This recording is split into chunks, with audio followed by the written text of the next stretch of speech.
Good afternoon, everybody. Welcome inside LaSalle College High School. A special presentation of Bob Long Sports here, and my main man, Rob Stott, is alongside me for LaSalle Wrestling against St. Joseph's Prep. So excited for this one, Rob. Thanks for getting us out here, and it's senior day, as you can see, introducing some of the fine competitors here for this LaSalle team, of which you coach, an assistant coach on the team. Thanks again for being here. Hey, no problem. Thank you for having me, Bob. This is quite fun. Looking forward to this for a while. I know we've been talking about doing this for some time, and to be able to actually get out here on the mat. You pulled me off of the bench for this one, a big one. I know that we've coached these boys up enough; they know what's going on, and got a wonderful coaching staff over there on the sidelines with them. So they're in some capable hands. But looking forward to getting out here and calling a wrestling match, a little bit different, but some familiar names we'll notice, which will be pretty cool, I think. So. Thank you to you for taking your Saturday morning, Saturday afternoon, and coming back to LaSalle's gym. Well, some of the football players that we've had the privilege to call this year are on this team. Dylan Traynor just announced. Brad Vesby was called shortly before we came on air. And I know there's going to be some names on both sides that we're going to recognize. Yeah, definitely. So, the senior class, one of the cool things, obviously senior day here at LaSalle, one of the cool things is that we've got a phenomenal class of seniors who are on this team. Dylan, like you mentioned, just getting on the mat there. Brad, who came out earlier, and some guys, Joe O'Brien, Grant Hughes, yet to come. And, a pretty cool roster of young men here that are seniors, but, a lot of young talent as well on this wrestling team. And something that, as coaches, we're excited about. You get Coach Courtney, who was only graduated a year after me from LaSalle, out here, sharing a moment here, too. It's pretty cool.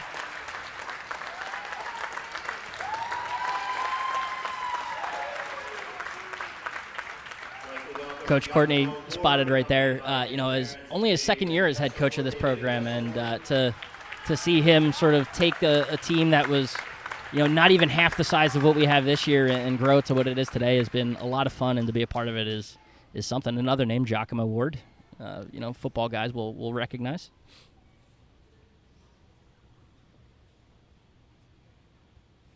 Giacomo, you see that cast on his hand, unfortunately unable to participate wrestling his senior year, but nice to get the honor, put in the work for the last couple of years, so of course going to have him out here for senior day.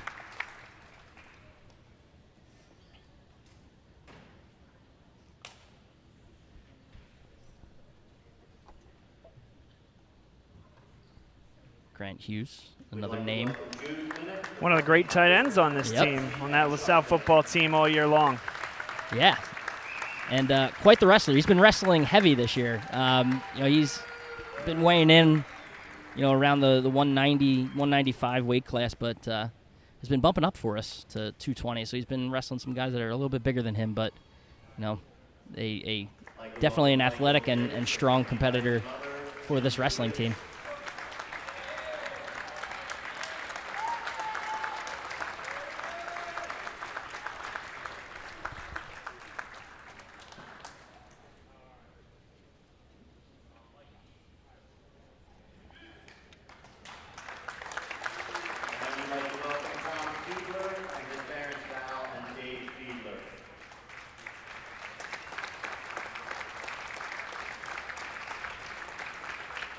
As we're running through seniors here, Bob, what kind of nerves on your end do you have calling your first wrestling match here, being a part of? Absolutely none. I got my man Rob here. He's going to lead the show. And when there is something that might be a little bit confusing to the viewer, of course, not Bob. I'll ask the question in an interview style so that Rob can inform our viewers as to what will be going on at the time. No, this is going to be good. It's going to be good. I'm used to being, I was telling you beforehand, I'm used to being on the bench for this and, barking out some instruction to our wrestlers. Joe O'Brien, another football player, another senior captain of this team, along with Brad Vesby. And Eddie Donovan, circle back to where I was going with that, but, Eddie Donovan, a sophomore. You talk about the youth of this program. Eddie Donovan's elected by his peers to be a captain as a sophomore. little 106-pounder. Guy I can appreciate his size.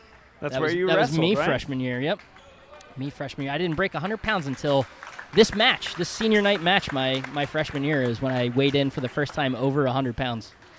So now we got St. Joe's Prep coming out onto the mat, do their little warm-ups. We got a couple warm-ups going on, and then we'll dive right into this match. But it's going to be a good one. This is a match that has some significance to it. Obviously, not only is it senior day, but LaSalle's coming into this and Prep is coming into this, both 2-0 in the Catholic League. And the way wrestling is broken down division-wise, Bob, with wrestling is that similar to football, there's a couple different 2 divisions. And LaSalle this year is in a division that features themselves, St. Joe's Prep, Archbishop Carroll, Roman Catholic, and Archbishop Wood, and already 2-0. This would essentially, not looking ahead, but there's a couple other programs, one other program that they have to wrestle that doesn't have a full roster that is essentially because of forfeits already a win. So the winner here is going to end up hosting a home playoff match where the top 3 teams in the division get invited to the postseason, 4-year division, and LaSalle, granted, barring a win here today, they'd be able to sit back and watch whoever the second and third place teams are in their division wrestle, and then the winner of that has the right to then go on and wrestle the winner and host school for that playoff game, or playoff match rather.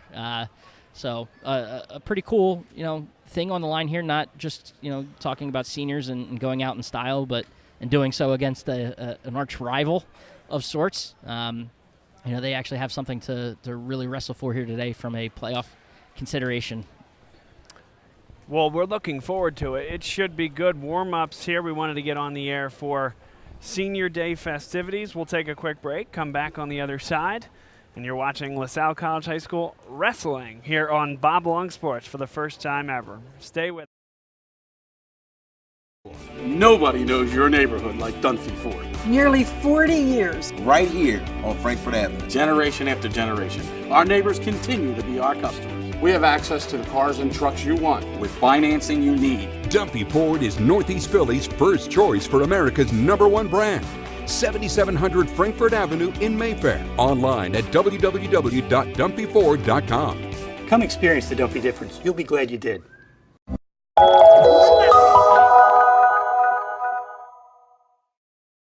I chose CCM because I have found that this company, on the level of scaling that we have here, the volume that we are doing, to truly have every department head and employee fully engaged in the mission of the company to make it an originator-focused, production-first company. I have not found that anywhere I've worked, and I've worked one of the largest banks in the world, down to the smallest tiny community bank and correspondent lender.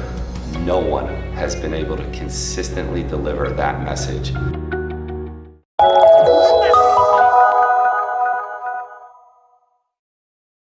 Good evening, everybody. Welcome into the Nittany Lions Sports Report. Good evening, everybody. Welcome into the Nittany Lions Sports Report live on Bob Long Sports. Today we're going to talk about the offensive line and our man of the hour, the chef, the man himself, Des Holmes and Mike Miranda, your disruptors on the Penn State offensive line. This year, you're going to see all 4 guys run. They all bring a different style. The quarterback is going to read the defensive end's eyes and make a determination. Am I going to keep this football or am I going to hand it off to the running back? And that is generally the point of the RPO. Look who we have. We have Chris Perangeli, our guest picker for the evening. What does your character look like? Does it bounce back after each setback? Does it stand out by standing up? Does it make good on good intentions? Character is invisible until it's not. Only through action will the world know what it's made of, what you're made of. Find out how you can strengthen the character of your community alongside empowered veterans and families of the fallen at travismanion.org.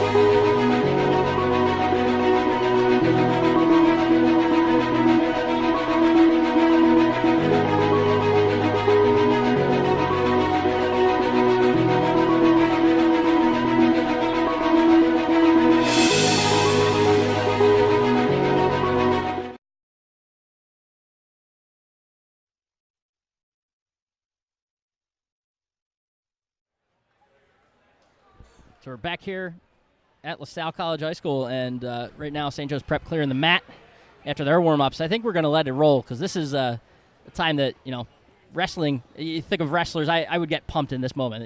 We're all sitting back in the locker room area getting ready to run out to some music, so I kind of want to let you guys enjoy this moment of what it's like to be a wrestler here at LaSalle College High School. We're going to get some music playing.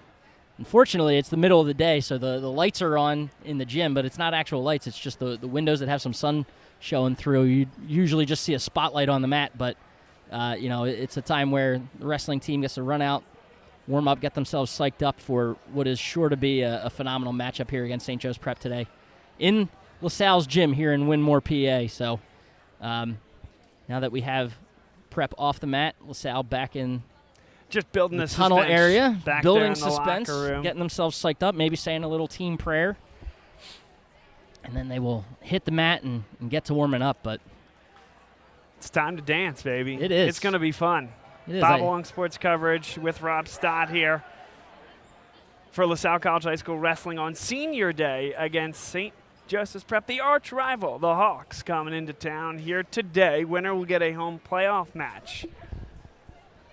Rob's going to take us through all the ins and outs of wrestling over the course of this match. And what we're going to see is a lot of action from the lowest weight class up to the heavyweights, and some of the intricacies about how each of those individual matches will be conducted, and that there's a different strategy to each of those weight levels, weight classes. Certainly. And the different ways to exploit your opponent at each. Certainly. And, one of you talk about St. Joe's and LaSalle, I know we've been talking about a lot in the room this week, and, we had mentioned that a lot of football players, this is a chance for them, on their senior day to kind of get a little redemption. They had a couple tough goes of it against them on the football field, on the gridiron.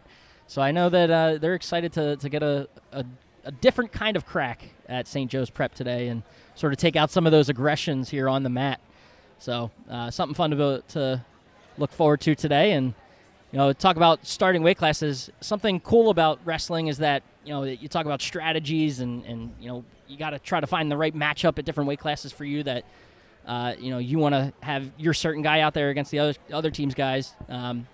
In wrestling, it used to be that you started at the lightest weight and work your way up to the heavyweight, but you'll see on that scoreboard up there today, Bob, right now we're starting at the 160 weight class, so the referee before the match will pull kind of like the lottery system, a ball out of a bag, and whatever weight is on that little ball is the weight that they start at for that match. So we're starting at 160 today, and it's right in the heart of this lineup, so we'll see right away kind of how things are going to play out for LaSalle. I know the coaches this week, we all talked about what sort of matchups we wanted at certain weights, and we know our strength of the lineup is in that 160 to heavyweight range. So this back half of the lineup could really do some damage early here for the Explorers, and we'll kind of see the way things go early on here. So it'll be fun to watch. Looking forward to it. We're seeing that we're bringing in a whole new crop of fans here today as well, which is fantastic. Have people around us asking us how to access this. So it's kind of the preaching to the choir type concept here, since anybody listening to this right now is watching the feed. However, best way to let folks know, if there are wrestling fans in the area or other folks that may not have known that this is being broadcast here today, just tell them Bob Long Sports. You can find us on Twitter that way and on our YouTube channel. Recommend that you subscribe to our YouTube channel, follow us on Twitter, and that's the best way to stay up to date with all Bob Long Sports broadcasts, including potentially, if the thing and if the match result and if the dates line up, perhaps another one of these, but in a playoff format, Rob. Would be interesting. I'll have to check with Coach Courtney because I don't know if he's going to let me off the bench for a playoff matchup. Well, that makes sense. But I would certainly love to get it on there. So and also you have your expert here. Yep. So who says we even need you? Hey, how long have you been waiting to say that? Well, I appreciate Coach Courtney in all seriousness allowing you to do this here today, and I think it's one of those things where everybody wins. Certainly for us at Bob Long Sports, we love to cover LaSalle sports, so it's just another way to get here in the gym, cover a great sport. For the wrestling team, a little bit more exposure, and for you, a first time, man. First time play-by-play for wrestling. Not everybody can say that. This is pretty cool. So I've done some watching of wrestling. NCAAs are always fun to watch. They broadcast those on ESPN, and one of the Baldwins, if I remember right, was a wrestler in college or, has some wrestling experience. So Alec, definitely not Alec Baldwin, but one of his brothers is actually part of those broadcasts, so always fun to watch. But I see some coaches working their way out of the tunnel area, so it'll be hopefully not too long here before we get to rolling. But no, this is Prep tightening up over there. I know it's a little. Gamesmanship. There's a lot of game. I was going to say a little bit, but there's certainly a lot of gamesmanship, going on, between these two teams. And I got to tell you, it starts all the way back at weigh-in. So it's a time where you weigh in as a wrestler, make sure you're underweight. The ref is there. The entire other lineup is there, and you think we were joking beforehand how this is. You kept asking if it's like boxing, wrestling, how things are scored and whatnot. But if there's one area that it is certainly for sure like boxing. The weigh-ins. You think about the times where it's a major event, almost bigger than the actual match itself, boxing match itself, where guys weigh in and they'll kind of stare off at each other and try to instill some of that intimidation. That happens at wrestling. There's the entire teams there. You're weighing in against your opponent and kind of get to size the guy up. So it starts then all the way through to when you're on the mat and that whistle blows. For those of you just joining us, have not yet started the match. We had Senior Day festivities just a few minutes ago, and now St. Joseph's Prep has completed their warm-up on the mat. They've since cleared the mat, and LaSalle is getting ready to get it going. And here they come.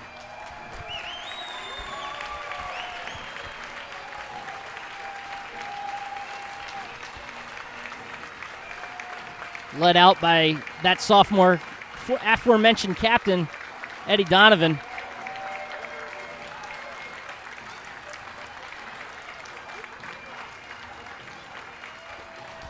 The bagpipes are a-flowing as LaSalle comes out to the mat.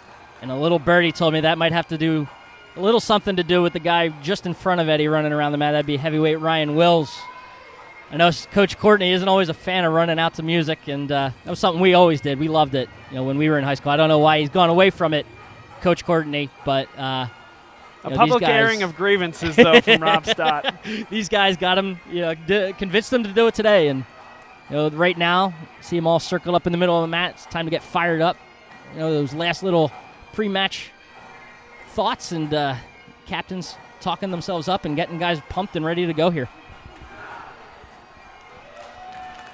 Explorers are ready to go.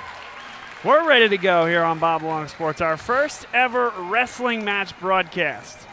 You can find us on Twitter and on YouTube, and these broadcasts will be available after the fact. Good afternoon and welcome to Now we'll turn it over to the PA address. PA announcer, get some of the national anthem, and then we'll get some introductions.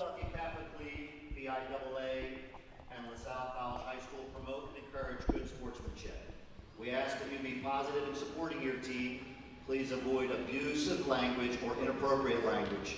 We ask that you accept the decisions of today's PIAA officials as fair and impartial. Thank you for your cooperation. At this time, we would ask that you please rise and remove your hats and be mindful that we are always and everywhere in the holy presence of God. Oh God, in your goodness, you gave the church John Baptist de La Salle is founder of a religious family devoted to teaching and the patron saint of education.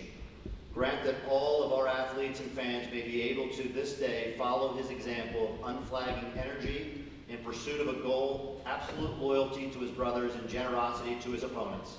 As he founded the Christian schools to keep young people safe from harm and to develop the talents you gave them, grant that these young men who play today may do so free from injury and with an ever-growing respect for the gifts and strengths you have so richly blessed them with.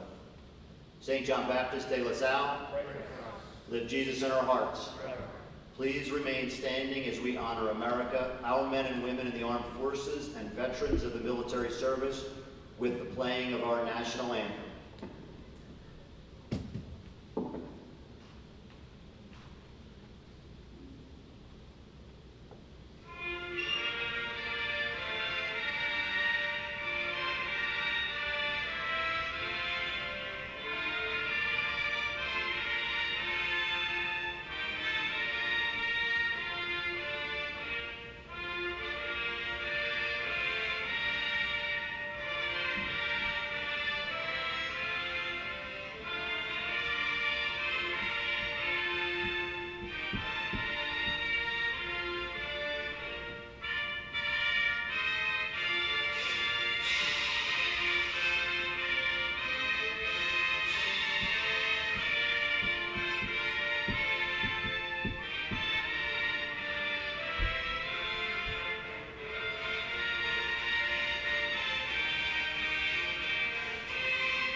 St. Joe's Prep, we have John Dooley.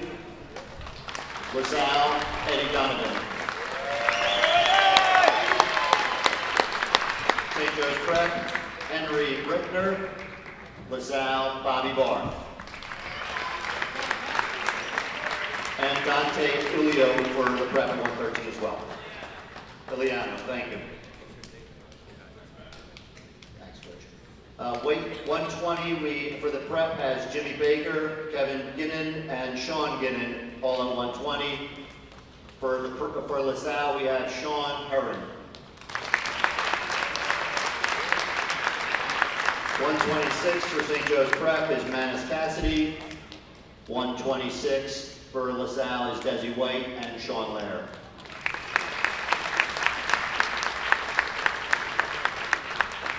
.138 for St. Joe's Prep is Kieran Donaher. LaSalle is Bryce Evans, Casey Leonard, Matt Wiley.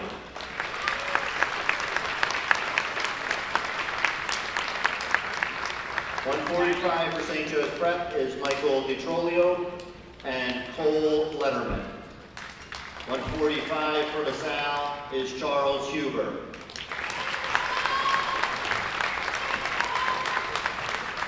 .142 for St. Joe's Prep is Justin Ryan.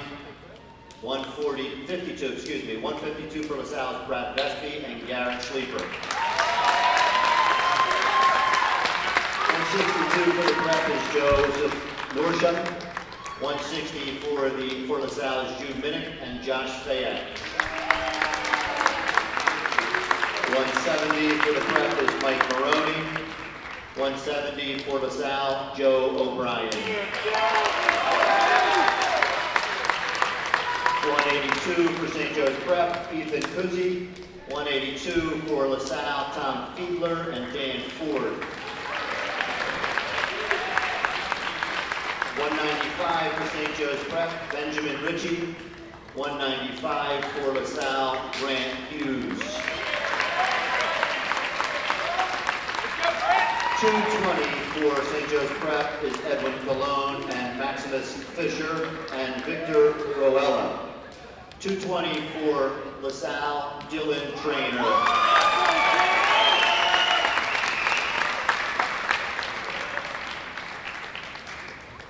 Prep does not have a heavyweight today.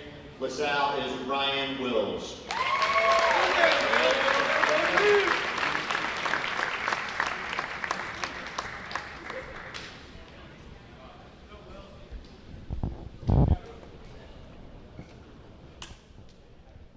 And that's your lineups for today. A lot of, as you'll see, a couple guys stand out there for multiple ways. You send multiple guys out. A lot of, we said that gamesmanship happens there. So now we got a coin toss essentially for here. It's going to land on green for LaSalle. And all this means is that, you know, you get the option of picking odds or evens at this captain's coin flip. And that means that, you know, part of that gamesmanship, deciding who you want to send out where, odds and evens is odd matches or even matches. So the ones 1, 3, 5. There's 14 weight classes. You get to decide who you want to send out first, second, you know, first match, third match, fourth, fifth match first, and then the other team gets to respond. That also impacts the decision between periods. So you'll see these guys will start neutral, and then at the end of the first period, they'll get to pick top, bottom, neutral, that sort of stuff. We'll get into all that, but for right now we got Jude Minnick starting out at 160 for LaSalle.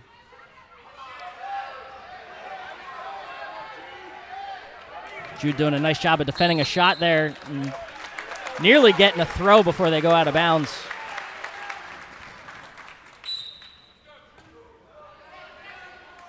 You mentioned you can be in that white area, but once 3 of the 4 limbs on your way down, or more than half of you goes out, immediately stopped at that point. Yep. Jude there getting taken down. Nice job by Prep getting in on a shot there. So now Jude is going to want to work up and get out back to neutral. And you'll see he'll be awarded 1 point for neutral. Just to explain the scoreboard here, too, for those watching at home, you got not a normal-looking scoreboard and how sort of scores are kept here for wrestling. You got the home and guest scores at the top in red that are actually the team scores. So there are team scores and individual match scores, another 2 for Prep. So 2 takedowns for St. Joe's Prep here at the 160 bout. You'll see it's 4 points to Prep. That is the match score. 160 there, obviously indicating the weight that we're currently wrestling. So at the end of each match, points can be awarded based on the result of the match, which we'll get into as the results occur. But this is the first of 3 2-minute periods in this match. Yep, wrestling, there are 3 2-minute periods, and the only way a match can end, there are 2 ways a match can end. One is by a pin, so obviously you're trying to pin your opponent every match. That's the point of wrestling, right? You get the guy on their back and get them flat. So a match will end with a pin, or it can end with a tech fall, which is getting up by more than 15 points on your opponent in that match. So that's the only 2 ways a match will stop early, other than injuries or anything like that. But based on scoring of wrestling, that is the only 2 ways matches will end. So we've got our home score, or our team scores on top in red, and the match score underneath it right next to the weight class there in that yellowish orange.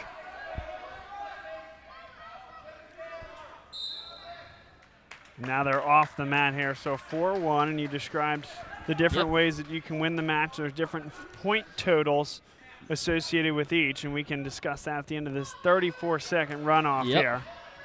So 34 seconds left in the first. Coaches will be yelling at Jude for LaSalle here to get up and get out, get 1 point before the end of this period. He wants to keep his head up and work out.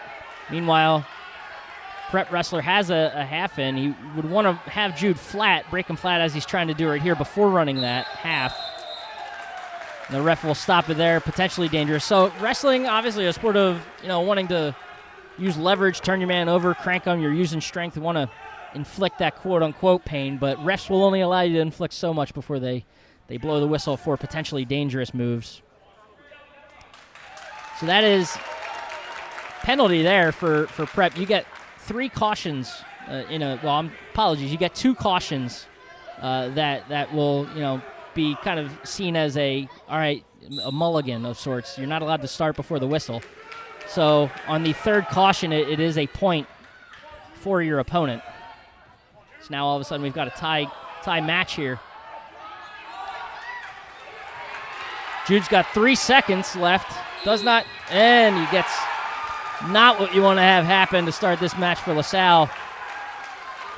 Half a second left on the clock, and Prep's able to get a cement mixer there. That's that front headlock position. Got the guy around his chin and used his arm to turn him on his back, and that's 6. 16 points for St. Joe's Prep. So the pin is 6.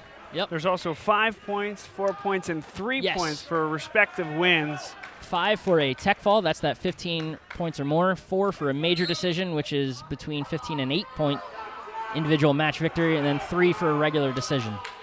3 team points for a regular decision of less than 8 match points. So the second match of the afternoon. Featuring Joe O'Brien for LaSalle.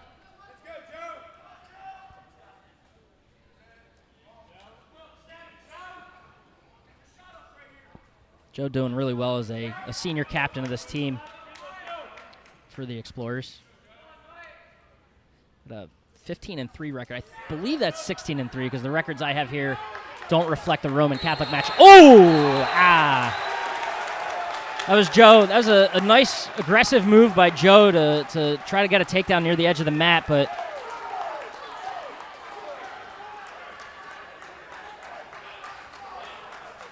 now, Ben Courtney, head coach, having a conversation with the official here. What's the conversation is the ref awarded 1 point to St. Joe's Prep for pushing him near the edge of the mat. It looked like Joe was going in on a shot, and obviously the result is the Prep wrestler landed on the hardwood off of the mat and smacked his head, which is why he's down for injury time right now. So the 1 point was for essentially, I think of it in football like an unnecessary roughness penalty is kind of what that was, but it's a 1 point penalty there given to Prep. Now the interesting thing here, though. What if this St. Joe's Prep competitor is unable to continue? I believe because it was a point similar to if someone were to slam someone illegally to the mat, I think injury time would give the match to Prep, but that will be to be determined because injury time, like if you do get hurt during a match, but it's not a penalty, I know for certain that that is you're essentially forfeiting the weight. So a forfeit in wrestling, if you don't have someone or if you have to give up a match because of injury, is essentially a pin. So it becomes a 16 points to whoever they deem to be the winner there. So in this case, because it was a penalty, you have to wait to see if that injury time goes either against LaSalle or if it counts as a forfeit for LaSalle. Now a general question, because I don't think this would certainly qualify. I mean, he looked like he hit his head on the wood. Hopefully he is okay. Would there be a situation theoretically where it may behoove a wrestler to stop, to say that he wouldn't otherwise be able to continue, and who would be the person to make that decision in that situation? So in this particular one, I think it. This particular one, I think you throw it out, right? Yeah, this one, I think it's Dave Crow's call. You see Dr. Dave over there with the wrestler looking at his head. It's potentially a concussion type protocol thing. It could be the ref. If the ref deems it, unnecessary, unable to continue looking, basically determining that the wrestler is unable to continue, based on injury. The wrestler himself can't really make that call. The coaches can make the call for him. The injury clock can also, there's a lot of different ways the call can be made. The injury clock can make the call if you run out of injury time. So I personally feel like this is going to be a situation where we're not going to be able to continue, and because of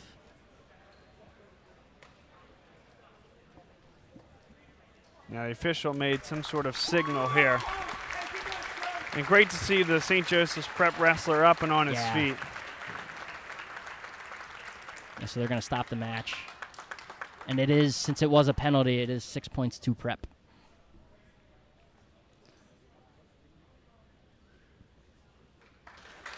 So St. Joe's Prep leads 12-0. And about as good a start as you could have if you were a Hawk fan. Unfortunate turn of events for the Explorers, because I know that looking at this match and previewing it, that was 6 that LaSalle hoped to have on their end. So to start in, the strongest part of their lineup and have a 12-0 hole is something that the Explorers were not looking for. Untrained eye here as well, it seemed like, and again, anything can change. That was just the early part of the first stanza there, first period, but it seemed as if that LaSalle wrestler had the advantage. Yeah, Joe is one of the stronger wrestlers, like I said, a senior captain and a guy that has that 15, I believe, actually 16-3 record on the year. So, one that you're counting on to come through with a win. And a little testy here. This is LaSalle Prep. Well, and especially after that last match, I can understand why. They're going to take it a little personal. So they gave St. Joe's Prep a takedown there. Yep.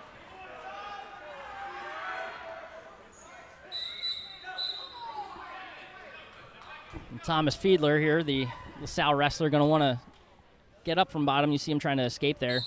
If you get up, break, the connection like you did there, turn around and face your opponent. That is a 1-point escape for him, and we're back to neutral. The time both guys trying to shoot simultaneously there happens in wrestling. Would want to work out from here. Tom's not in a really great position, so you see him trying to get back to his feet.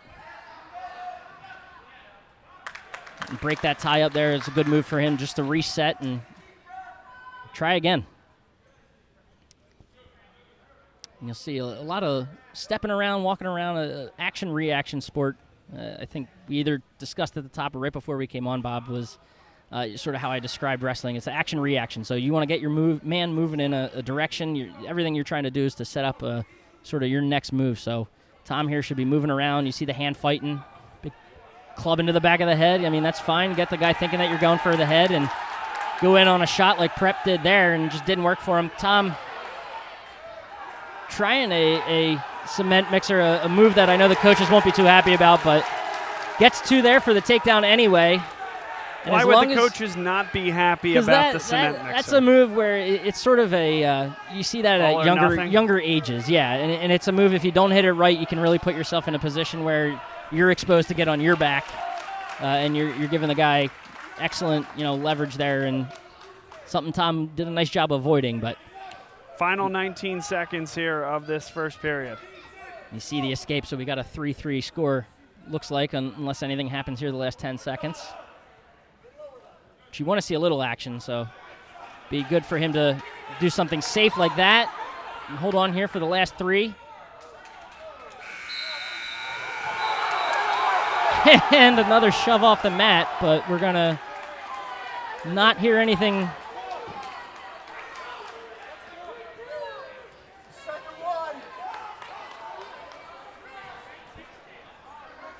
Getting a little testy. I understand taking it personal, but at some point you got to put it behind you and wrestle your match, and that's clearly not happening for St. Joe's right now. I can't believe we haven't seen a caution or a warning of any kind there. And again, this is still just the first match since that incident, and there's been 2 to speak of in this match alone. Tom's going to want to break his man down flat. Obviously here he's got his hands locked around his waist. He wants to, ideally, either let him go or at this point just get to a different position and try to work something else. Ooh.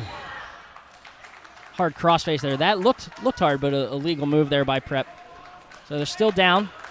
No points there because no points. Yep, they were out of bounds. Out of bounds, yes. So Tom's going to want to try something here on top or let him go. He's been able to get his man down. He's been able to get a couple takedowns here, so maybe better for him to cut loose at this point and try for another takedown. But we did get to the second period here, so an opportunity to talk about top-bottom. Typically when it's your option at the end of a period, you're going to want to pick down, because it's more likely that you're going to score an escape like Prep did here. In this case, they got a reversal. So the difference there being that an escape is getting up and out and back in neutral. A reversal, you go from bottom to right on top. So typically you're going to want to start down when it's your choice at the start of a second or third period so that you can get that escape and then work in for another takedown. So now we see here after that reversal, Tom is back on bottom. That's an opportunity. If he gets up, he gets a point, he will get mentioned. a point. Yep. So as the top guy, you're working to turn the man over on his back. Obviously a pin, we've seen one here today already. A pin is getting a guy's shoulder blades flat on the mat. And for the top guy, you can score back points too. It's something we can talk about as they come up. But back points essentially are awarded. You'll see a ref. They don't slap the mat like they do in WWE when your shoulders are flat, that go slap the mat for a 1-2-3 call. Instead, when your shoulder blades are past that 45-degree angle towards the mat, so you don't have to have both shoulder blades on the mat, at that point it would be a pin. But when you get that exposure of 45 degrees or more towards the mat, they'll start counting off, and you can get 2 back points for anywhere between 2 and 4 seconds turned over. And then 5 or more, it's 3 back points, the maximum of 3 back points able to be awarded there. But Tom, 7 seconds here, wanting to get up and out and get one before the end of this period, if possible. Unfortunately, unable to do so, but it'll be his option. His option here, and looks like Coach Courtney gave him the option of neutral or down, so Tom's going to want to go neutral and get a takedown in order to tie this match. And what you'd never do is choose to be on top. You can in situations where you're clearly riding a guy, maybe you're going for a tech fall or something, and you're a good top wrestler, but knowing that point is essentially yours if you can get up and out, that's the safer bet. Takedown there, bet. Right, from St. Joseph's Prep. Takedown, so now 7-3 St. Joe's here. 1:36 to play in the final period of this match. Still wide open at this point, Rob. Yep. So anything can happen. 4 points might seem like a lot, but nothing too crazy in the sport of wrestling. That's a reversal and a couple back points. Tom's got to get working, though. He does have one stalling call, so a ref can call stalling on a wrestler if he sees him kind of just – it's kind of like a delay a game penalty of sorts. You get one stalling where it's just a warning. The ref will tell you, hey, I need to see something happening. You got to do something here for me. And if you get that second stalling call, that ends up being a point for your opponent. So So Tom needs to be working. 7-3, minute 2. St. Joe's Prep with a 12-0 lead. This the third match. So now we finally get an unnecessary roughness call on Prep. Because of the punch to the face? Yeah, that'll do it. There's none of that in this sport of wrestling, in high school wrestling. So I think I can figure that one out.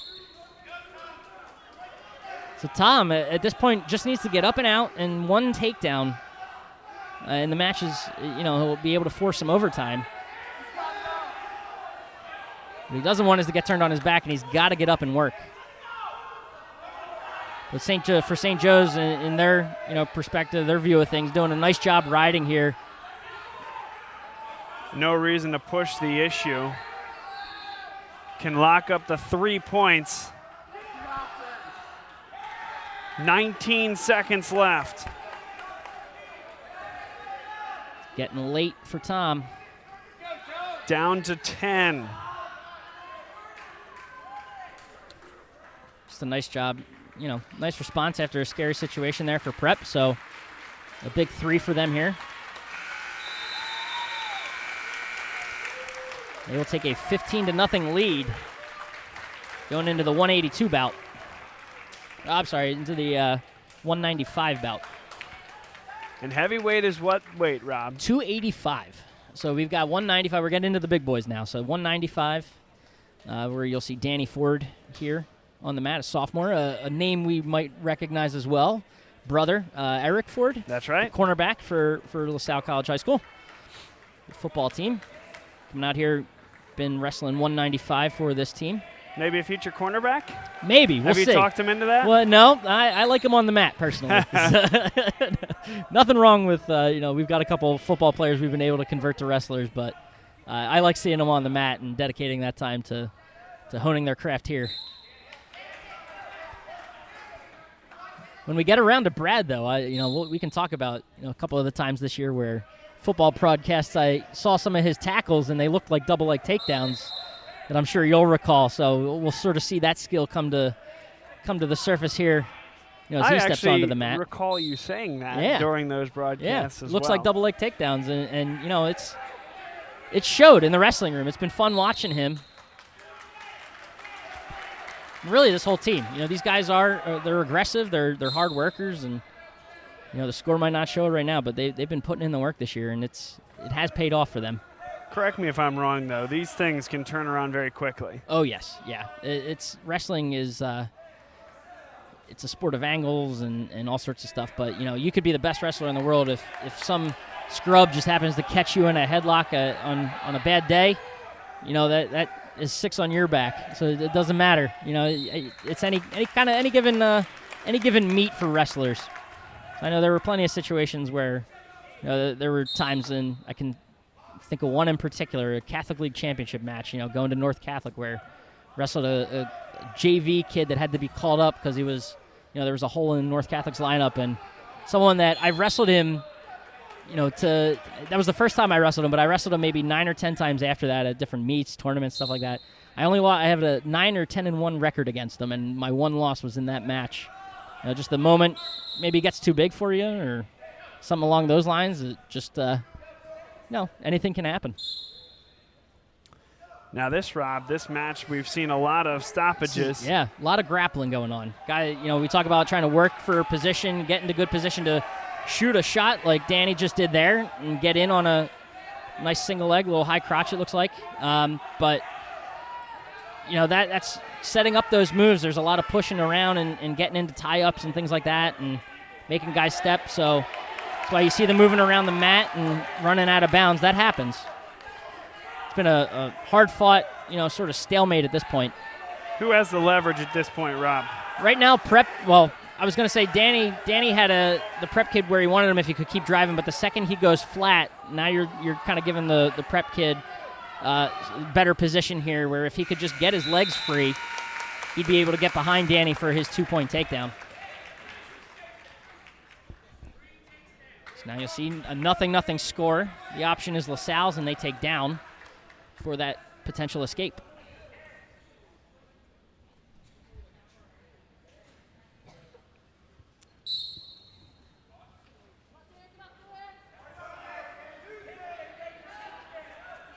So now Danny going to want to keep his head up off the mat here. Get that 1-point escape. He's got to get up and out. Let's make sure I know he's giving out LaSalle at this point. They're wrestling up a little bit. Danny, if you remember from the weigh-ins, checked in at 180.85. So he's wrestling up to 195 here. So giving up a little weight, but saw the 2 back points there.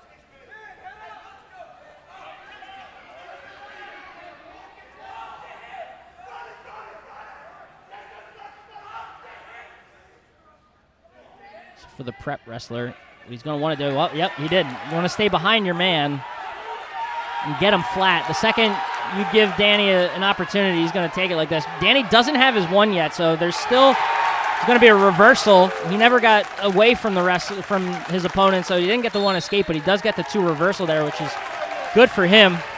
So now he'll start on top. Nice reversal for him. He's got 52 seconds here left in the period. You're going to want to ride him out or see what he's able to do here on top before maybe making the decision to cut him and get in for another takedown. So see, pretty nice job by the prep wrestler. A little sit out and turn in to get to neutral. So Danny, a little tired there, maybe, towards the edge of the mat, trying to shrug by his opponent. Lucky that they were near the edge of the mat. So if not for going out, would have been a takedown for prep. 3-2 as that was a standing up there by the prep, got them 1 point. And now you'll see there's a stalling warning on Danny for backing up.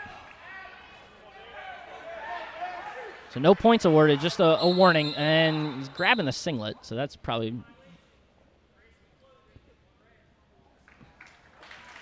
One point for St. Joseph's Prep for grabbing the clothing.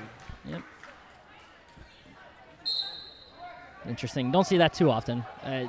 To me, personally, kind of maybe signifies that a little bit of tiredness from Danny. See him there, getting his arm caught behind him in on a shot. Ref's going to want to go to the other side, make sure that doesn't turn into potentially dangerous.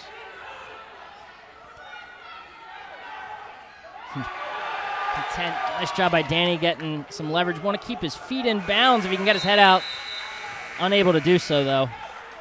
So he's going into the 3rd period here. Up, down 4-2. It's Prep's choice. He's going to take down. And is this one where for your St. Joe's Prep, you're just trying to hold on, or are you trying to extricate yourself as quickly as possible? You want to get out. You want to get out. You want to get an extra point. So it looks like, though. So why not neutral there? Because of the ability to get that 1 point? Because of the ability to get the 1 point from escaping. So, Danny had him earlier after that reversal, and he was able to get out very quickly. So obviously, wanting to get that 1 point, extend this lead to more than just a 2-point lead, because that's just a takedown or a couple back points here. So wanting to extend that lead. Again, a nice job. Danny, if he can throw a half, and he just worked behind him. Had a chance there, the prep wrestler put himself in tough position. Now he's got it on the other side. If he can get out to the side and run it, able to get some back points here maybe. So tiredness, in third periods, you'll see this in high school a lot. Tiredness definitely starts becoming a factor for both wrestlers. And, Danny doing a nice job of surviving in this match to this point. What are the ways to turn a defender or to turn an opposition like this? I was saying the half. Danny right now is trying to work a cradle. He's getting a little high, so he needs to make sure he doesn't flip like that. So he's still behind his man, so no change of control there. So there's cradles, which is essentially there's this move in wrestling called a crossface, where you take your arm and put it, just like the move says, across the opponent's face and grab his tricep. And then you lock up like a little cradle, kind of like you're holding a little baby in your arms, and you rock him back onto his back. That's one way. Half Nelson. There's a whole bunch of moves you can do from a bunch of different positions. That not being one of them, so that's a reversal there for prep. There's tilts. all sorts of other things. But Danny here, with 50 seconds left at this point, down 4. The worst it's going to be is 7 if they just stay here. But a nice job of getting out of it. So reversal 2, 3 back points there for Prep. So 9 points for Prep, and Danny got himself a reversal, so he's back on top. So 9-4 Prep here. With 30 seconds left in the period, Danny's going to have to do something kind of big if he wants to either pin his opponent or get some back points. It's got to happen quick, though. Down to 15 seconds.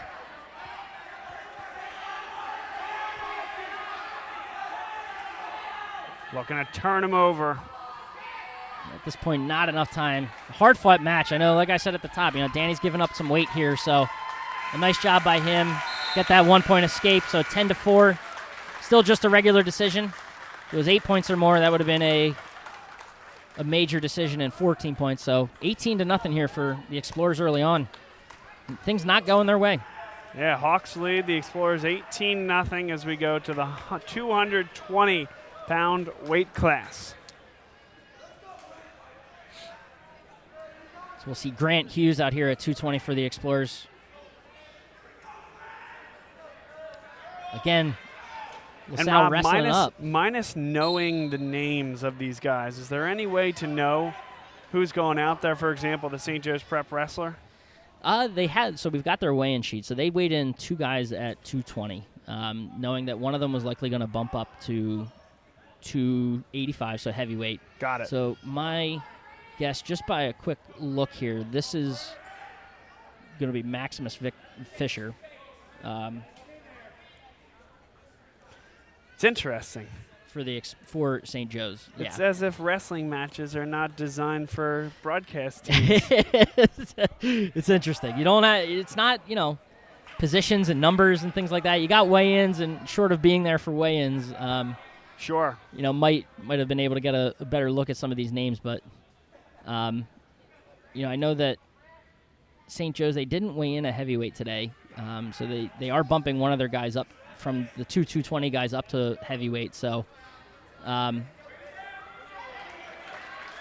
a nice job. Like I said, Grant's giving up size here, so I think he weighed in, Grant, a little over 200, but with a weight limit of 220, you got 2 guys that are, might not sound like much, but anywhere from 10 to 15 pounds heavier than you is a lot. It's a lot of extra weight on top of you. So now what is his thought process, Grant Hughes, in this position? So again, on bottom, you want to escape. You want to get that 1 point. You got 30 seconds here, 25 seconds. You've given up a takedown, so you want to get out and get your 1 point, so you're at least a point closer going into the second period. So he wants to get his. You see the Prep wrestler hooking that back left leg of Grant, not really letting him stand up. Second he gets out to the side, it would be a little bit easier, but yeah, now you see him getting back behind him. He's just doing a nice job of keeping the pressure on and not letting Grant get his head off the mat. So after 1 period, St. Joe's Prep leads this match 2-0. And it's been deferred, the position to begin the third period, right? So St. Joe's had the choice. They deferred. They'll get the pick in the third period. So giving Grant the choice to choose down here and get up and out. So we didn't see him, wasn't able to do it there at the end of the first, so we'll see if he gets a nice sit out. Want to get his 1, and nice job by Grant there. Timing that whistle right. That's something we'll tell our wrestlers a lot, is you want to time the whistle right. You can kind of cheat a little by looking at the ref. When you're in that down position, you get your eyes, you can look right at the ref and know when he's going to blow the whistle and be ready to go. He did a nice job of it there, getting back to neutral, and see if he can work a takedown here. It is 18-0 St. Joseph's Prep through 4 matches. 2 6-point decisions and 2 3-point decisions.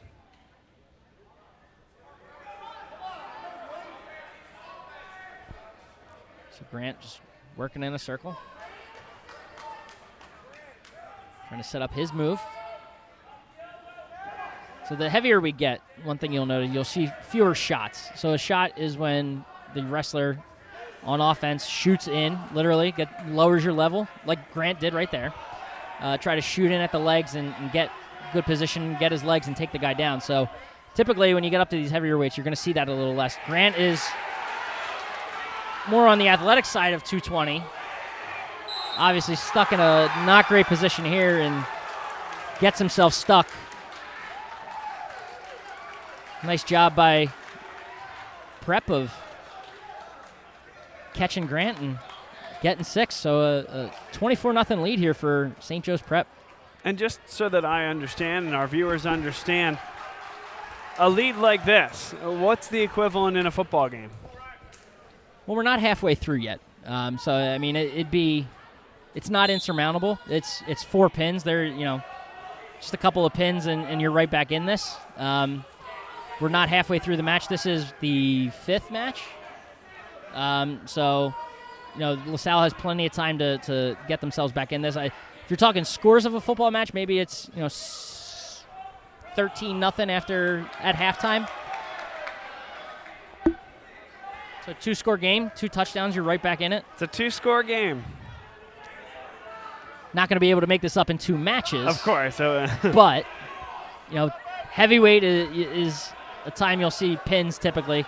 These guys, they're big, their bodies move, and we said this is Ryan Wills, so an offensive lineman, a guy that is getting looks from, I think, Notre Dame, BC. He went on a couple visits this year while we were at Penn State. So, guy, his first year wrestling, Ryan Wills. So, awesome to see Coach Courtney get him out into the room.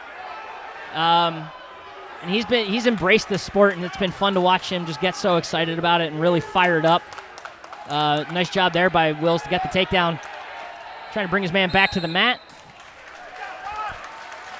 So a kid that's been nothing but fired up to wrestle here for LaSalle, and his attitude is contagious for sure in the wrestling room, and he's kind of got this alter ego, and can really frighten you a little bit. I like to go on the other side of the room when he's out there and make sure I stay out of his way.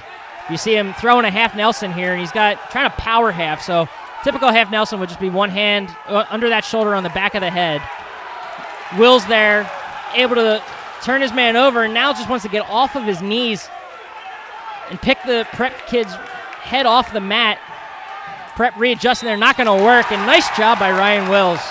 Getting a much-needed win, and you see him fired up there. That's the attitude we like to see from the Explorers, and Wills getting a much-needed 6 points for them here. Bringing LaSalle a little bit closer in this one. And now all of a sudden, Little Mo, Uncle Mo in the gym. Little momentum for the Explorers, and this is where it's going to be interesting. This is a big time for the Explorers. These lightweights, this is where Prep's strength is as a lineup. I know they got a lot of talent at the lightweights, and this is going to be a good one. This is Eddie Donovan, our 106, and John Dooley, the 106 for St. Joe's Prep.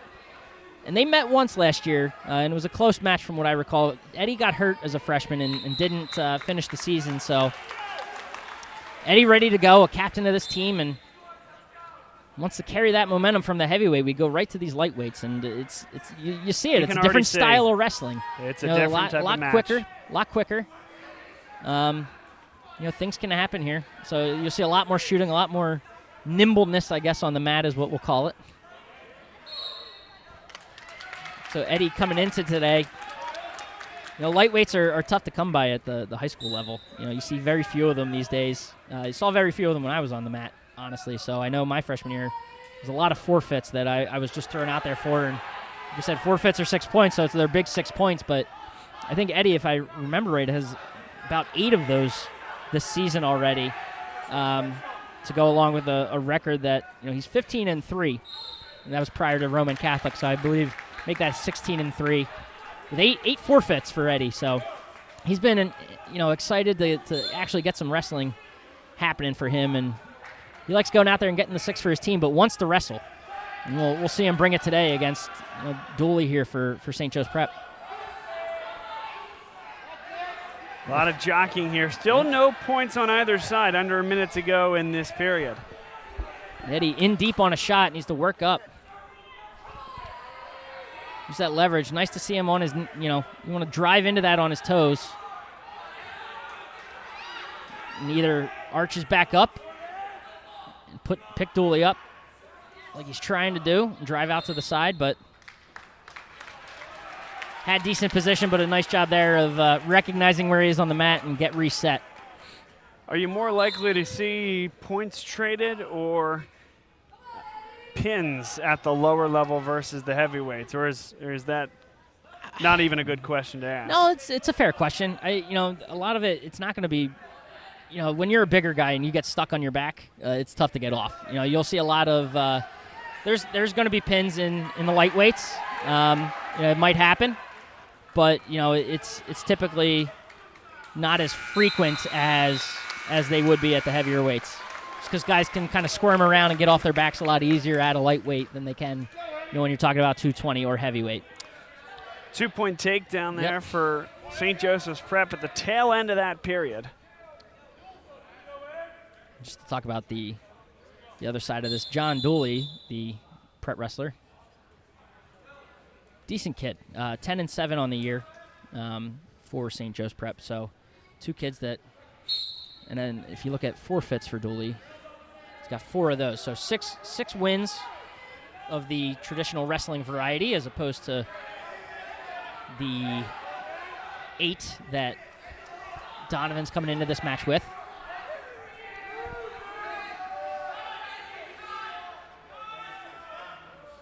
Eddie doing a good job keeping his base, just unable to get up and out. And there we go. There he is. He's got his hips away. Unfortunately, at that point, Rob, when he's up, is that Dooley's idea to push him out so that he cannot turn? Exactly. So you want to maintain, contact with your opponent at that point and just drive him, based on where you are on the mat. You want to drive him out of bounds, make it look like you're still trying to bring him down, so you don't get that stalling call. But a nice job by him to recognize where he was and restart here at the center on top. So Dooley here going for a cradle. You see him locking around the head, able to drive Eddie back. He's got his hips in the side, head in the temple. Got 3 back points, so the 5 count by the ref. So now it is 5-0.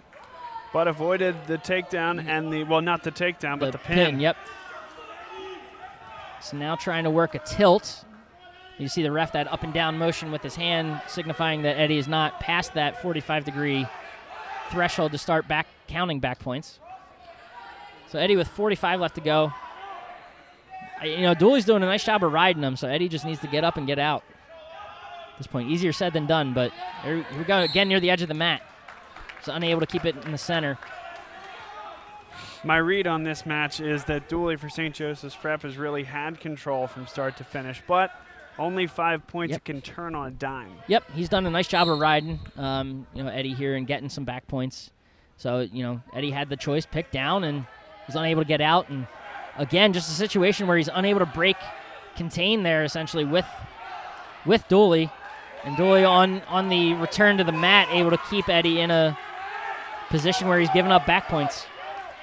So 3 more. Now we're at 8-0, and if the match ended now, it would be a major decision. So that would be 4 team points. So 5 seconds left. Eddie just needing to not give up back points here. So 8-0 through 2 periods in this match. And I can't help but think that, you don't want to think that one match can really turn one individual match can't turn an entire meet, but that, ever since that, the Joe O'Brien's match getting essentially a DQ'd 6 points, really feel like St. Joe's has been feeding off of that in each of their matches, because there's some of these close ones that, when we ran through it as coaches, felt like some winnable matches for the Explorers, and just things aren't going our way right now.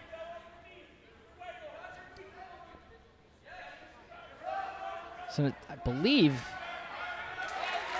St. Joe's picked. Yeah, that was a situation. So we saw a second period.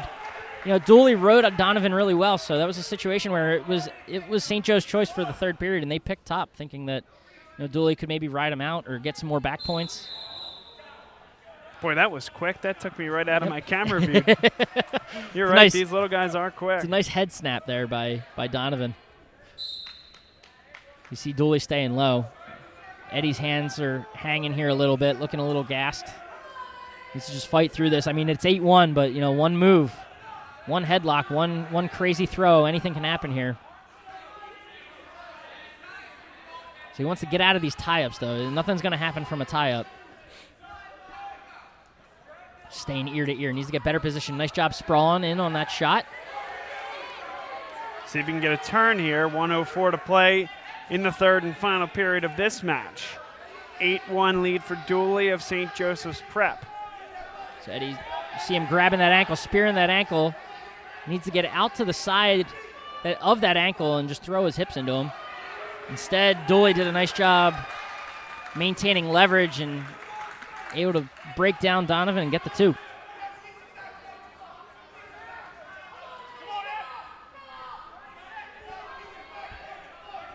Tough match here for Eddie. I know it's one he was looking forward to, and getting out here against St. Joe's, and he's doing a nice job is Donovan.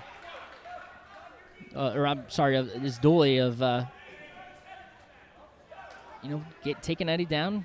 He's got a couple sets of back points here, so it's going to be the way it's shaking up right now, looking like a major decision for St. Joe's. Another 4 points. When does the cost benefit really take over? I mean, now at this point, probably good to just hang on if you're Dooley. Yeah, at this point, he's just riding out. He's got short time, 6 seconds left, and not going to affect anything if he was giving up an escape here. He's up by 9, so if he wins by 8, it's still a major decision. So at this point, just riding out. And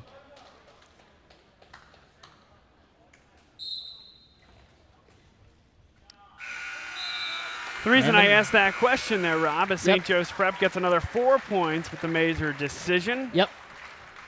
Is at some point you got to think about the difference between a +2 and a -10, right? Oh, yeah, if you take too much of a chance trying to get that extra +2, 4 to 6, versus giving up a pin, putting yourself you don't want to put yourself in a precarious position. Yeah, you want to wrestle safe. Wrestle safe and not do anything to potentially cost your team there. So underway in the 113-pound weight class. So LaSalle, this is going to be Bobby Barth. And Giuliano for St. Joe's, and made quick work of Barth. He did. Just a 12-second pin. So 34-6 now for St. Joe's. Again, it's a lot of weight classes left, but like I said, the Explorers were looking to kind of jump out on an early lead here, because they know that the strength for St. Joe's is at their lighter weight, so it's going to be a tough road back for the Explorers at this point. But still got 5-6 matches left, and anything can happen. And what is the fabric of the Catholic League? Where do these two teams fall within it? So when you're looking at this division, these would be your top 2 teams. In this division, the other side of the District 12 includes Father Judge. You got Archbishop Ryan. Pardon me for forgetting some of the other schools. I think Conwell Egan's in there. Father Judge and Ryan are if you look at the 4 best teams, it'd be a combination of Judge, Ryan, Prep, and LaSalle. I'd probably in that order as well. How we're looking at it right now, how this meet's going, and kind of the rest of the schedule has shaken out. So, a young program for the Explorers. They've got some senior leadership, but you're looking at kids like Sean Herron here and Donovan that were sophomores, Bobby Barth, freshman. We'll see a couple other freshmen coming up in the next few matches here. So some youth injected into this program that you give them 4 years under Coach Courtney and the rest of the staff. They'll be doing some damage in a few years, and just sheer numbers too. LaSalle, like I said at the top, had a program that wasn't half the size of what it is this year. We had close to 60 kids come out for wrestling this year. Rob, I'm sorry to interrupt you. Is this normal? It is. That's a situation where, St. Joe's recognizes that maybe Herron's trying to flee the mat, not in those kinds of words, because some bonus points for St. Joe's there if you're fleeing the mat. Of course not those words. But, wanting to make sure he doesn't go out of bounds. He liked the position he had. He liked the kind of grip he had on his wrist and a leg in there, and not wanting to give that up, so you pull him right back into the middle. Looked like one of those wheelbarrow things that you used to do during field day.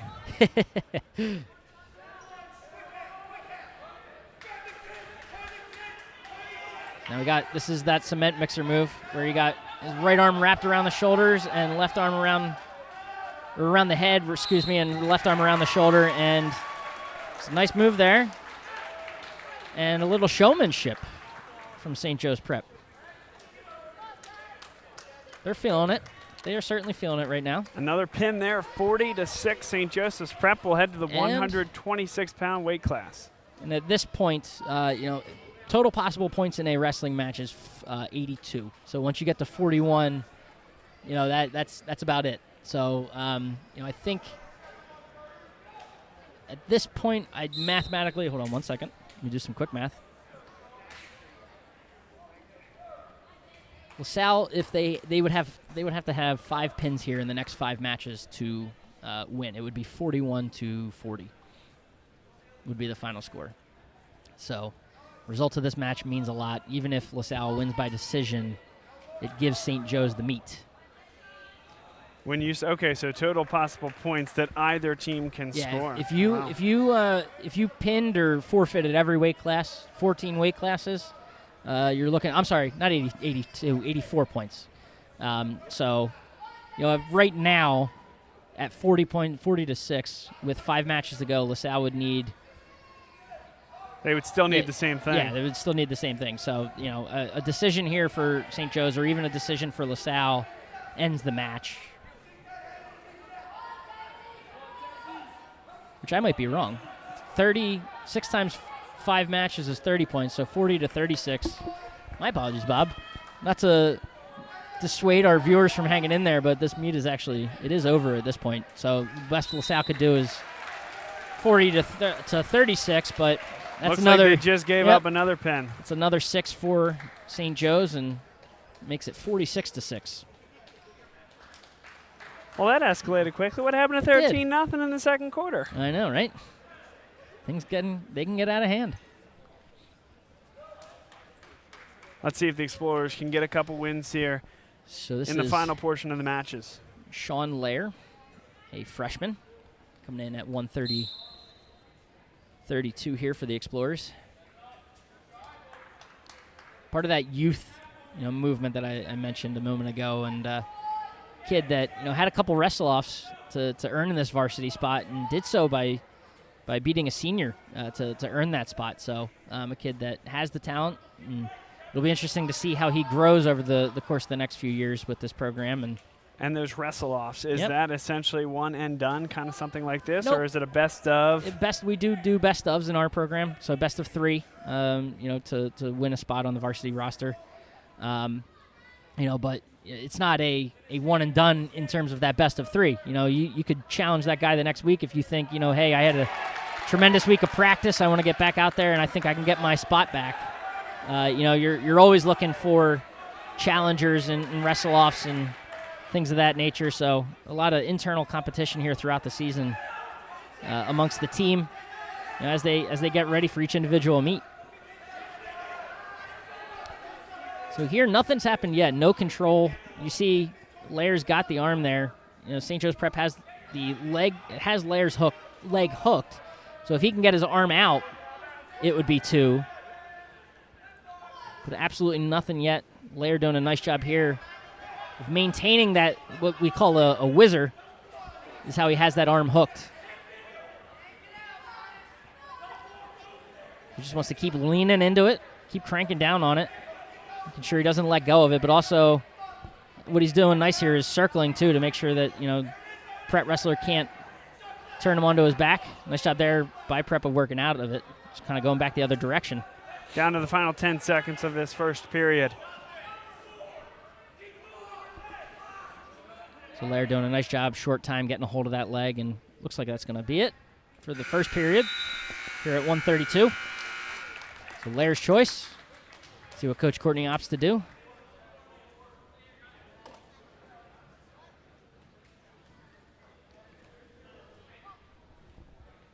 Nope. Ref double checking. It's actually a St. Joe's choice. Going to defer to Lair. And Lair will take down. See what we can't do. Scoreless match. Nothing. That's the idea, right? Take the lead. put some pressure. The opportunity to get up and out and get that one escape point or reversal. So here you want to just get your hips away from the guy. Prep been doing a nice job here, throughout this meet. Something clearly that they've worked on is on the return to mats there, getting guys in a tilt position. But now Lair doing a nice job of keeping that reversal, pressuring back onto Prep and getting a reversal there. How there was no back points, I don't know. He was on his back after a reversal. But we're, again, right back to this whizzer position. So now here's some dissenters. Doesn't matter the sport. Football, right? We hear it all the time. Guys parents calling for flags. Wrestling, you'll hear, I heard some back points there. I counted 3, telling the refs what they saw on the mat. But double checking the score over here. Confirming that we do have, it was 2 back points. Well, it's 4-3 LaSalle, as you see. Or 3 back points for St. Joe's. It looks like maybe they did give 2 and 2 to LaSalle, 2 reversal, 2 back. Or 2, 2 escapes. An escape. There's an escape for St. Joe's. So that's how we get the 2 backs and escape for St. Joe's. Nice job by Lair. Nice. It was almost like a reverse little headlock there. And it's going to be tough to pin from this position, but he's going to get 5 back. But he did it anyway. Nice job by Lair. Freshman coming out. Says, I don't care about your scoreboard. I'm going to go out and do my thing against an arch rival and getting the pin there for the Explorers. 46-12 now, and from one freshman to another. We go to 138. This is Matt Wiley. Freshman coming in with a couple years of experience for LaSalle, wrestling in middle school and on his own. And do you know which match number this is? This would be, so if we have 14 weight classes, there's 2 after this. This would be match 12. Then we got 145 and 152 remaining.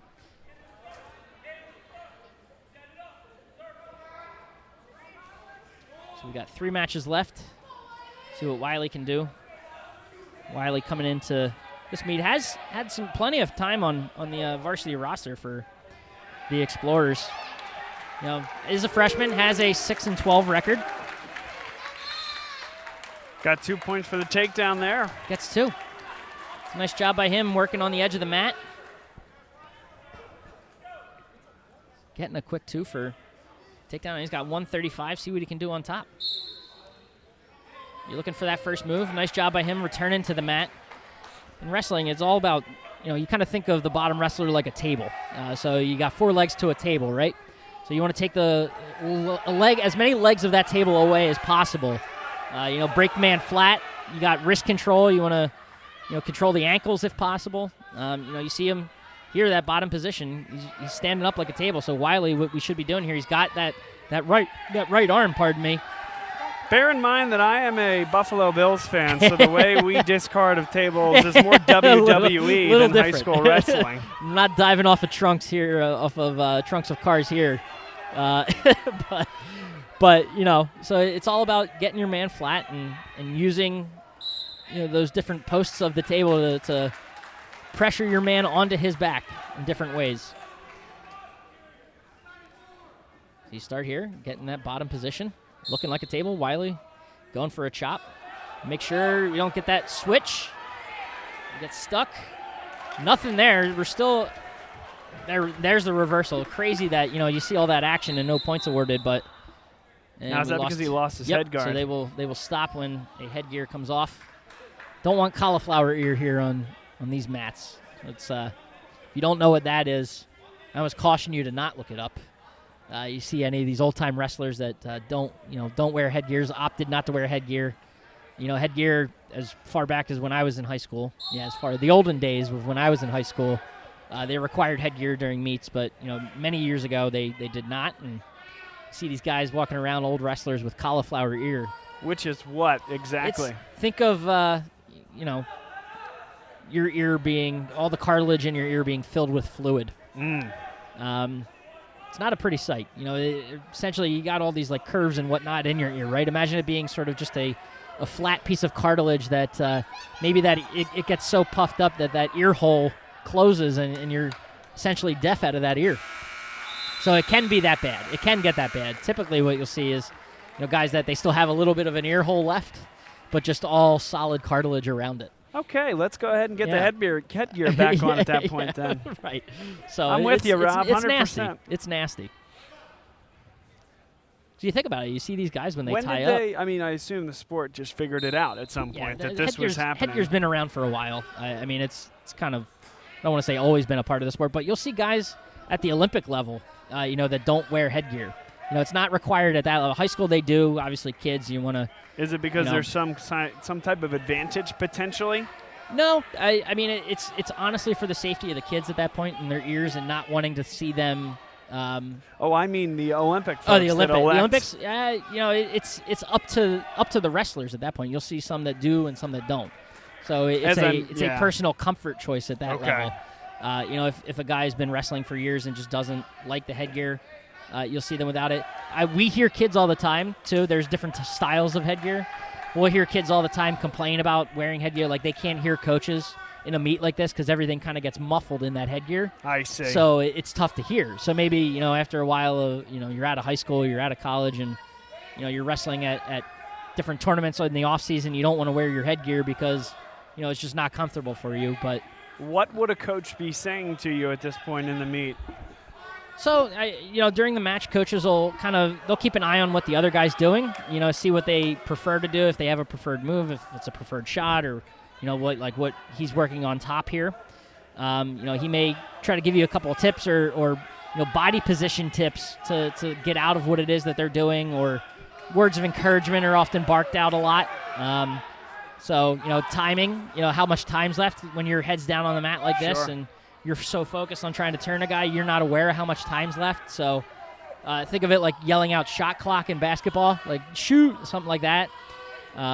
You'll hear a lot of that going on. So there's a lot of different things. If you don't recognize, you're in this position, you might not recognize. You hear Coach Courtney yelling, reach for the head. Wiley, if he throws his right arm up, he would have a half Nelson and able to potentially pin the guy. Now he's hearing it. But if he, goes for it when Coach Courtney starts yelling it, he maybe gets that kid on his back. He can secure a pin there. Coach Courtney's background in wrestling. Yeah. Kid that, I say a kid, he's only a year younger than me. Graduated from LaSalle in 2007, so a year after me. Was part of that Catholic League championship team that, if I remember right, just this year was inducted into the LaSalle Sports Hall of Fame. Coached by Vic Stanley, and a 4-year wrestler here, but a guy that I wrestled, when he came to school, it was right after the year after his brother Max Courtney graduated. So I got to experience both Courtney brothers, and they are a wrestling family through and through. I know Ben's mom and dad. His mom, Penny, had these kids wrestling. Ben started wrestling when he was 3 years old. So he has been around this sport for, almost 30 years. I'm not going to say he's a year younger than me, right? So 31, maybe 30. So he's been around the sport for 28 years. And just has a lot of enthusiasm and is awesome to have a coach who is a part of this school as well. Is a Spanish teacher here at LaSalle, so he gets to walk the halls with these kids, and I know that's been certainly helpful in terms of recruiting talent to the program, and something I know he's been excited about. So a guy that is... And when you say bringing that talent on, you're talking about, seeing kids that might be in class and those that are already within these walls but might be good candidates. Right. Ryan Wills, for example, a kid that gave not two thoughts to wrestling. It's his senior year. He's got football. What's he need to come out for wrestling for? Or, he's getting these looks. Maybe a junior? I might have to correct myself. He's a sophomore. Sophomore? Ryan Wills? Ryan Wills, sophomore, so he's, got plenty of time left. You just got 2 more years of talent, my friend. I know, you right? Didn't know you had. That's what I'm here for. for. My goodness. So, a kid that, never gave 2 thoughts to wrestling. He was a football player, knew what he wanted to do, and Coach Courtney, sees him in the halls, gets to talking to him about the sport. An awesome opportunity to here at this school in particular. You want to talk about the transition from football to wrestling. You look at a guy, and you mentioned your Buffalo Bills. Coach Sean McDermott, who comes from this school, was a football player, but also a 2-time national prep wrestler for LaSalle. So, able to talk about the benefits of, what wrestling meant to Coach McDermott, and, able to preach that message to the students here at the school and get them to come out for the team. And that's why you see a team go from 20 guys to 55 guys in the matter of a year. Another decision for St. Joseph's Prep, 7-3. They win that match. So 49-12, and we go to 145. And we'll see penultimate match. Casey Leonard here, junior for the Explorers. 7-6 on the season.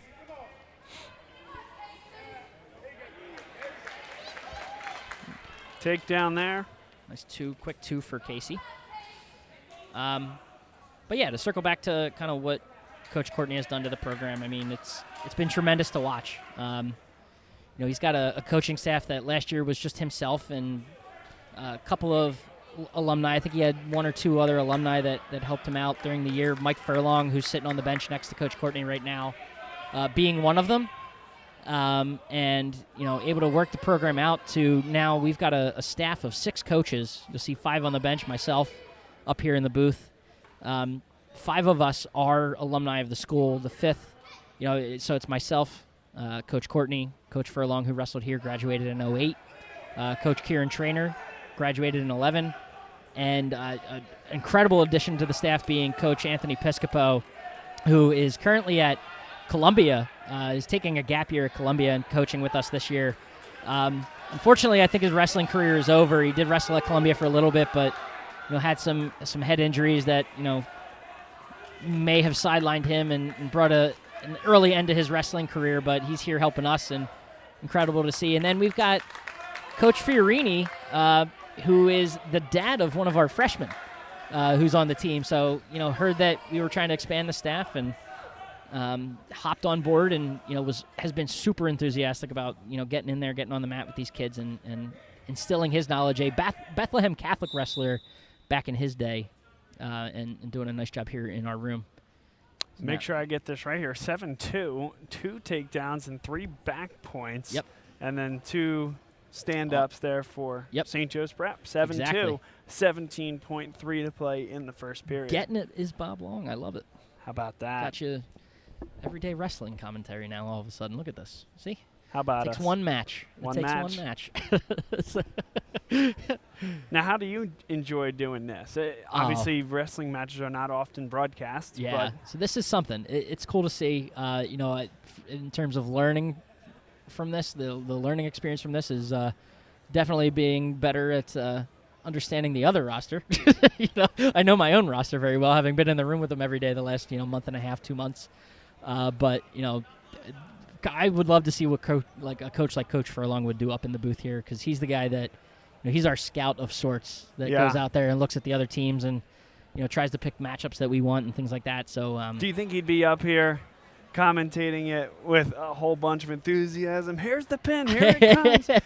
It's and possible. And it's down. And it's a pin. No, it's possible. But it's been a lot of fun. This has been a great kind of afternoon, and the scoreboard doesn't represent that, but to be able to showcase LaSalle wrestling and get these guys some time on the air, and show Bob Long Sports that you're versatile. The school's versatile in terms of what we do from an athletics perspective, and there's more to LaSalle than no offense to us, and not to sell football, basketball, and everything else short. Soccer that I know you've done, hockey that I know you've done, but we've got wrestling. We've got other sports here at this school, and we get as jazzed for it as we do football. No doubt about it. I'm excited to be here. This was great when you first brought this up, and I'm glad we've been able to make it happen. Beginning of this second period, 2 minutes on the clock, 145-pound weight class. Nice job by Casey there. That's textbook there. You saw him stand up and turn around, and what you want to do when you're in that position where the guy's behind you is break his grip. So he's got his hands locked. You want to break that grip and control those hands so you can turn around and face your opponent and get that 1-point escape. in control here, 8-2, 1:34 to play. Or to wrestle, as it were. So at this point, about halfway through the match. Oh, nice job by Casey there. So it was a close two call, but the fact that he was behind the prep wrestler, but it wasn't a takedown until that right hand touched the mat. So 3 supporting points were on the mat, and Leonard had control behind him, so that's your 2-point takedown there. So Casey again riding on top. Key here to break your man flat, but nice job by Prep of standing up. And the return, the mat return, you pop out to the side and you pop those hips. It sounds good when you slam the mat like that. It hurts less than, it sounds. Doesn't hurt as bad as it sounds, I should say, but, that's the trust the referee puts in you to take your man to the mat in control. As you can see situations there where there's slams called and matches lost because of a slam. But nice job by Casey working around here to the front, getting the pin. There's the enthusiasm. This LaSalle Explorers team is going to fight to the finish, and nice job there by Casey getting the 6 for LaSalle, bringing the score to 49-18. And we're going to round out the day, of course. Why not? The guy we've been talking all about, from the football season to the wrestling season. It's been absolutely phenomenal to be in the room working with this kid, and that's Brad Vespi, the defensive back turned offensive powerhouse the second half of the football season for LaSalle. Mr. Do Everything, and he's a guy that relies on that strength. He's got an incredible double leg takedown. We'll see if he shoots it here, but he gets in deep, and that's when you talk about that. I think it was Haverford. Vespi gets taken down here, wants to roll over. He's got incredible upper body strength. And you'll see it here. He's got stuck in a headlock, but knowing Brad, he's going to try to roll through it. He's got incredible upper body strength and just a set of moves that it translates from the football field to the wrestling mat. And, kind of sporadic, though. I will say that. You see it already in the score of this match. There were back points awarded there, takedowns, escapes. He's a very frantic wrestler. He has no problems going for anything. He wrestles dangerous. It's kind of he likes to put himself in tough situations, but at the same time he works himself out of them. He got lots of pins this season. Senior captain of this team. Find that record. He's wrestling 15-2 on the year. So it doesn't matter what the score is. He's someone that, this match last year, I believe he wrestled this kid. This would be Norchasm, if I have it correct. He wrestled him last year and was down like 10-3, I think, in the third period, and threw a headlock, did Vespi, and ended up pinning him. So, like I say, it doesn't matter that, it's 8-2 right now, 10-2. This match ain't over if you're Brad Vespi. 5 seconds left in the first period. That will now expire. And the final match of the afternoon for us will head to the second period.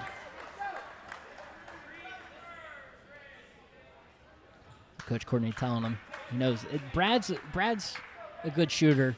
He's a great offensive wrestler. Sometimes gets a little bit inside of his own head. Overthinks things a little bit. He needs to go out there and wrestle his match, which just means that he needs to be on the offensive. Sometimes we'll be guilty of sitting back and letting the match kind of come to him, which sounds, okay, but in the other way of looking at that is that you're letting the other wrestler wrestle their match. So they're being the offensive aggressor. So Brad just needs to stick to his basics, know what he's good at. Lost the headgear. Yep. Could have let him go, but something of a stalemate there. Nothing really happening top or bottom, so I think he broke his headgear. So the straps broke, so we're going to need another one for Vespi. And this is an interesting scenario because you're used to your headgear. It's kind of like that piece of equipment that's yours. You see him exchanging here. Didn't like the one that fits. He's a tornado headgear wearer. That's what I wrestled with in high school. It's the style, a type of headgear, the brand of headgear. Cliff Keen makes these tornado headgears. And then there's these ones. The one he's wearing now is kind of the most popular, but also probably the least efficient's not the right word, but the least comfortable, or it muffles sound the worst. So I was one. The tornado headgears had these ear caps that stayed off of your ear and made it easier to hear out of. So I know Vespi, I think, is the only wrestler on our team that wears the tornadoes.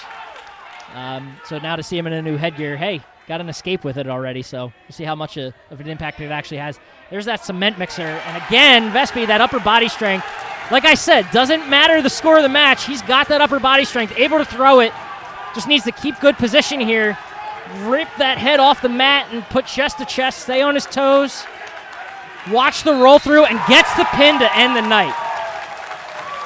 10-5, like I said, does not matter with this kid. He knows what he's good at and throws it there. Coach Courtney hates the cement mixer.